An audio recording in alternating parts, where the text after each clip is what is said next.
ఆయన పేరు ఎలీషా. అదే ఊర్లో, దోతాన్ అదే ఊర్లో. ఆ ఎలీషాని చంపడానికని రాజుగారు సైన్యాన్ని పంపించాడు.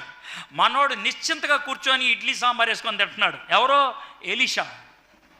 పక్కన పనోడు ఉన్నాడు, ఇడ్లీలు తెచ్చినాడు, ఆడి పేరు గెహాజీ. వాడంటాడు, సార్ మీకు ఎలా తినబుద్ధి అవుతుంది సార్ ఇడ్లీ సాంబారు? చుట్టూ అంతమంది సైనికులు ఉంటే, చుట్టూ అంతమంది గన్నులు పట్టుకొని ఉంటే మీకేం భయం వేయట్లేదా అని అంటే, మనోడు ఇడ్లీ తింటే, ఏంట్రా ఏంటి నీ బాధ ఏంటి? కొంచెం నీళ్ళు తాగే. ప్రభా ఇటు కళ్ళు తెరు, ఇటు కళ్ళు తెరు ప్రభా.